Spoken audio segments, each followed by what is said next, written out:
Shabbat Shalom.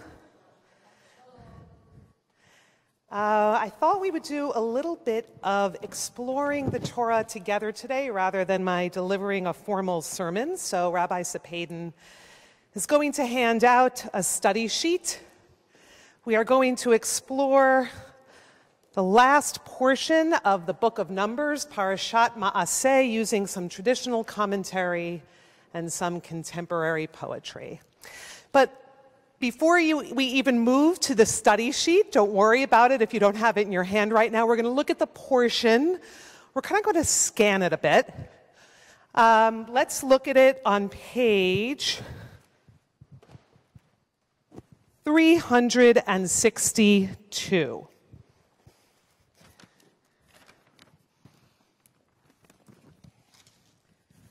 So this is Parashat Ma'aseh.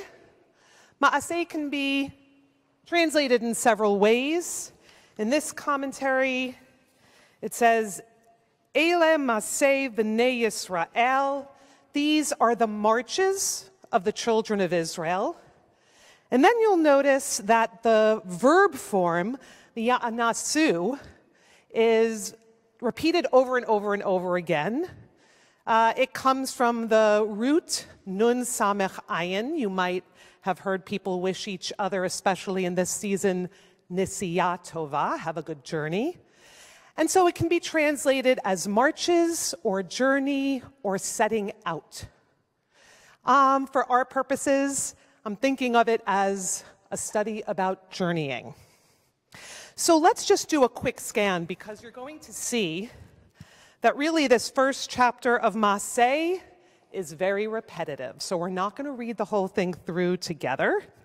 But let's just look at the first couple of verses. These were the marches of the Israelites who started out from the land of Egypt. It's a little summary telling us exactly what's going to happen. This is basically a list heading, and then we're going to have a list of all the journeys. There is a bit of setting given on verse 3 where they are. They're at Ramses in the first month on the 15th day of the first month. This is when we left Egypt. And then you see beginning on verse 5 that there's a bunch of places where we keep setting out from and where we journey to. So if you quickly turn to page 364, you can even see if you look at the right-hand side where all the Hebrew is, you don't have to know any Hebrew to see next to the numbers of the verses, 23, 24, 25, 26. Do you see how it's that same word again and again and again?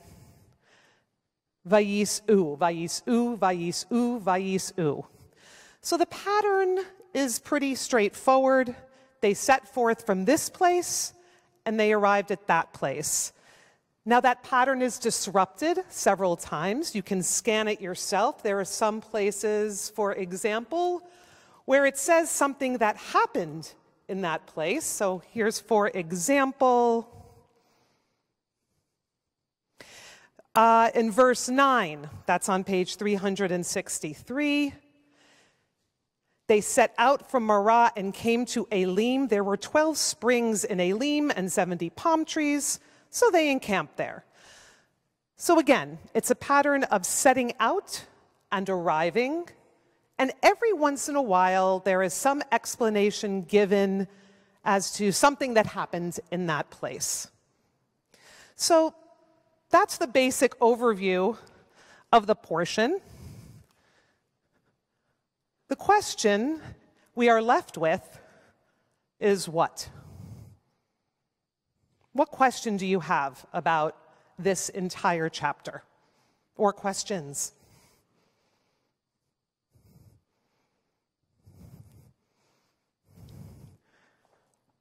Yes, Alan? Who needs all this information? The question in Hebrew, lama, why? Why is this here?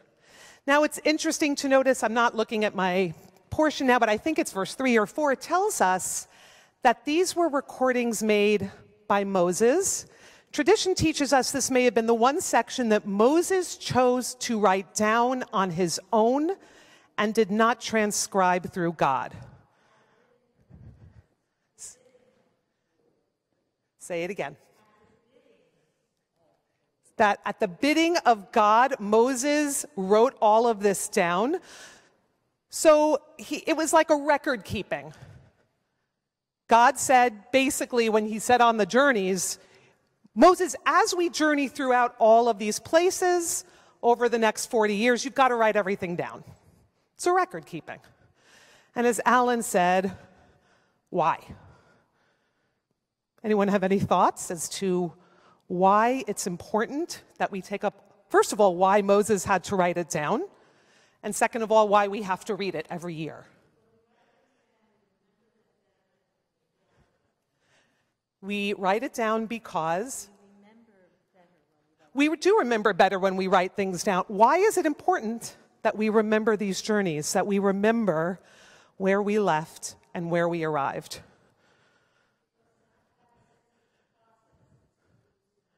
Okay, to not have a sense of the process is to lose the meaning.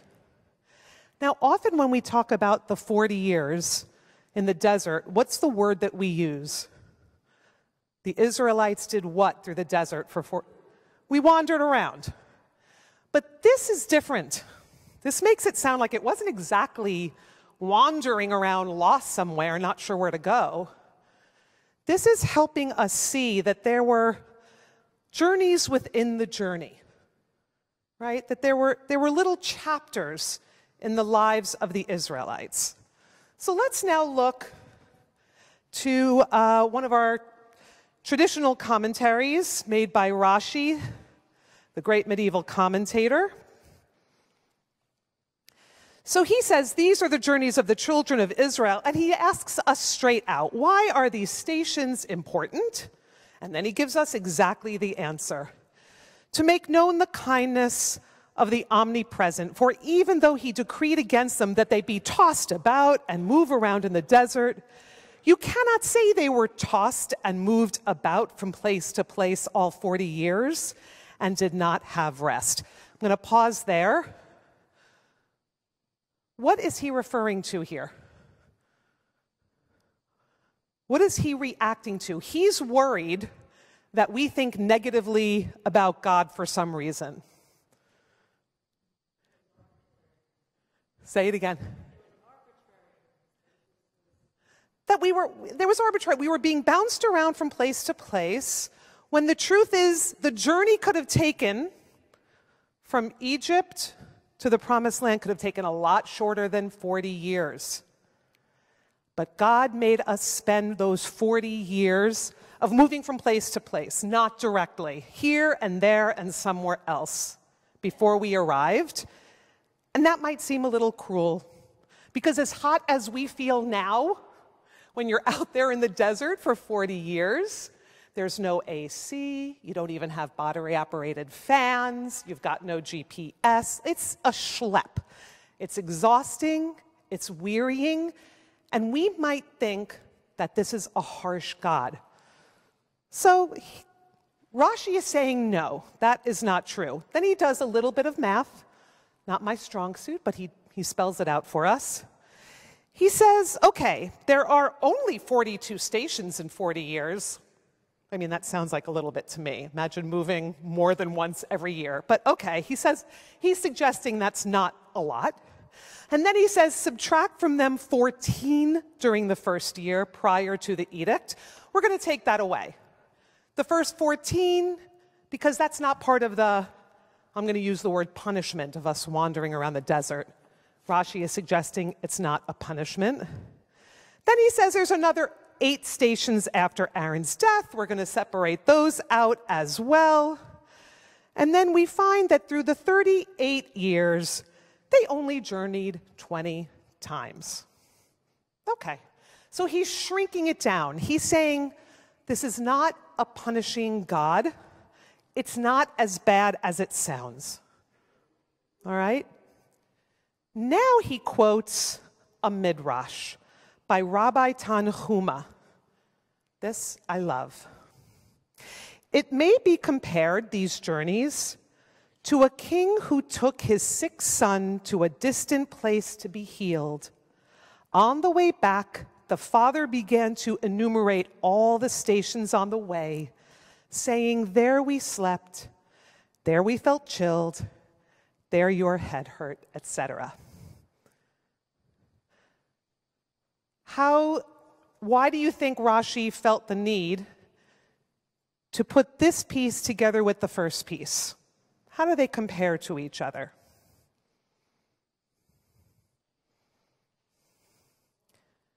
In the first piece, he is making sure that we know that God is good and loves us. But what is so beautiful about this second piece? Whose voice is it in? Who's the king? God. So the second voice, it's God saying to us, "This is why I did this." Rashi takes already what he is expressing as God's love for us, and he's making it deeply personal. That this is the loving expression of a parent who journeyed while their child was sick, helping them heal, and then wanting them to know what they couldn't know for themselves. They were too young, or they didn't feel good. And it's important to God that we understand that everything that was done was for our benefit out of love. The other thing that I find so powerful about this is that the first commentary is communal. It's about all of us, the people of Israel. And the second one is very personal. He's comparing the people of Israel to one child, a direct relationship between God and each of us. Let's keep that in mind as we move to Yehuda Amichai, the great Israeli poet. And let's see how he continues. And Yehuda Amichai, the secularist that he was deeply entrenched in Jewish text and tradition, and so much of his poetry pulls from Jewish traditional texts. It's going to be very direct here. He compares, this poem is about Abraham and his descendants, but I can't help but hear that maybe he had these travelings in the back of his mind as well. Let's hear what he says.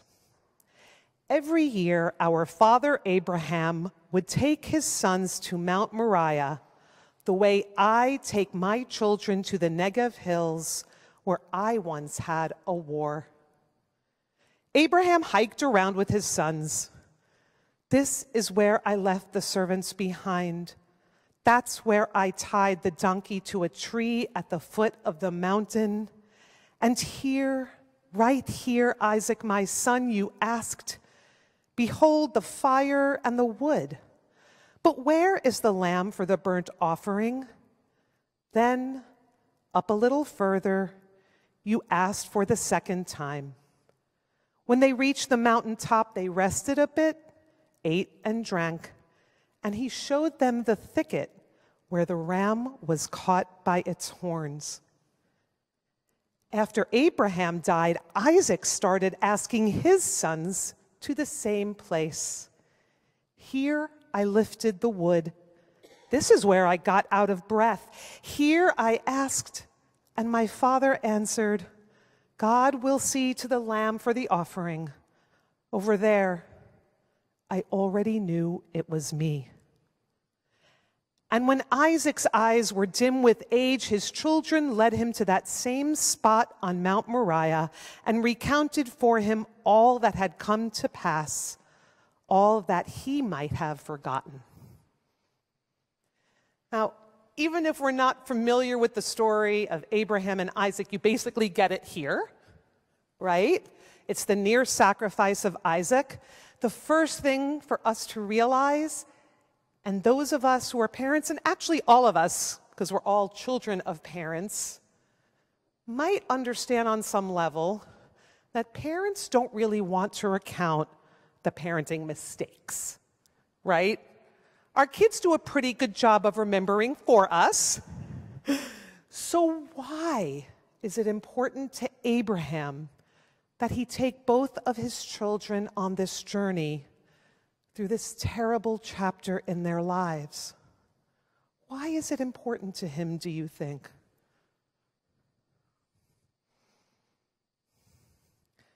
What happens by him sharing it with them, by making sure that they know about it? Think back to Rashi's first commentary.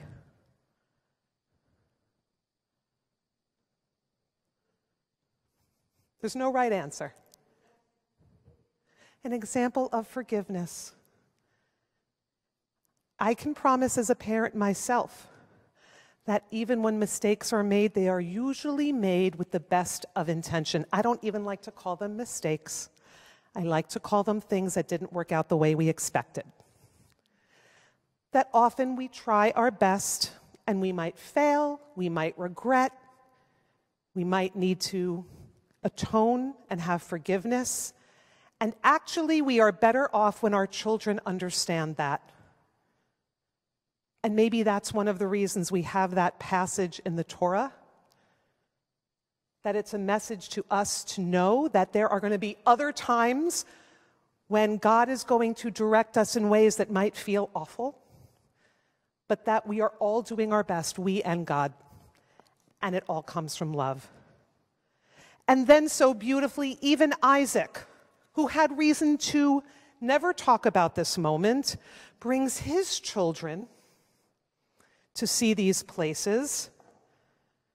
And then when he was old, and again, remember the second commentary by Rashi, that beautiful midrash of teaching your children moments that they wouldn't otherwise know, they couldn't remember themselves.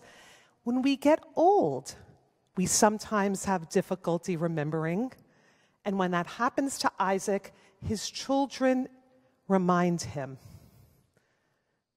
And I would just have us look at that second line where Amichai so beautifully, with just that one simple thread, weaves his own story into this story, comparing Abraham taking his son to the mountain where he almost offered Isaac as a sacrifice, and compared it to him taking his children to the Negev hills where he once had a war. It's such a subtle and beautiful way of showing that the ancient text that we study is meant to be a model for our own lives. That what happened thousands of generations ago is our story now as well. Let's turn the page over and look at Leah Goldberg, another wonderful Israeli poet. This is, it's 3 sections of a poem, Poems of the Journey's End. Someone give me some time. Do you know what time it is? No? Okay. Time check, what? 11:41. Okay. So she says, "The path is so lovely," said the boy. "The path is so hard," said the lad. "The path is so long," said the man. The grandfather sat on the side of the path to rest. Sunset paints his gray head gold and red. The grass glows at his feet in the evening dew. Above him the day's last bird sings. Will you remember how lovely, how hard, how long was the path? Leah Goldberg was not only a poet, but a scholar and a translator, and she knew well the great classics. And perhaps you hear the echo here of a classic structure.